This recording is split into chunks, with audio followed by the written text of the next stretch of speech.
when it comes to translation and localization. As an agency, you know it probably very well. Whether to build an in-house team or work with a specialized agency such as All In Global. What's your take on each approach for iGaming brands here? I think both options have their merits, to be honest with you. Depends on the scale of your operation as well. I mean, this debate between in-house versus outsourcing applies to any service, right? Even before I was working at All In, I used to work for another company. We used to have contact centers, and there's always a debate. Should I outsource my contact center? Should I keep it in-house? Within the localization world, the debate is very similar. There's a sweet spot when it comes to operational efficiency. But the problem is that the way most of the brands see having their translation or localization operations in-house is very different than what we see as a localization or translation workflow or process. Most brands that actually have their in-house localization would actually do localization with native speakers that have other functions in the business. So you would say you have a customer support team in the business and you would give them tasks of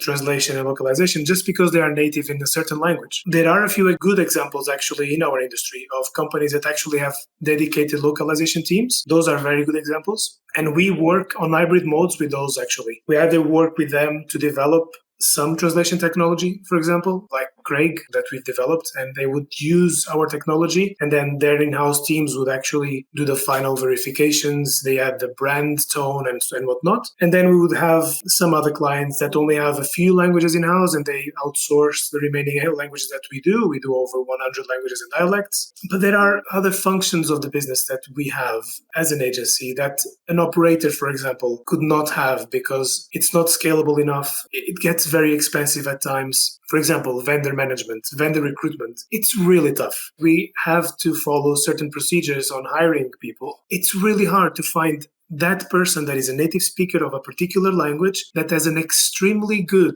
understanding of iGaming. Really hard. That's one of the hardest parts of the job, right? So if an operator would like to have this team in-house, they will struggle to find these people and to manage them. And then there's also the systems, like you have translation management systems, for example, that allow you to have translation memories that will ensure consistency of terms. Say that you start translating in-house, you give some work to a person, some other work to someone else. They will be translating in different ways. They will be translating words in different ways. Terminology is not going to be consistent. And you're going to end up with having games with different terms for the same thing. And that doesn't build trust.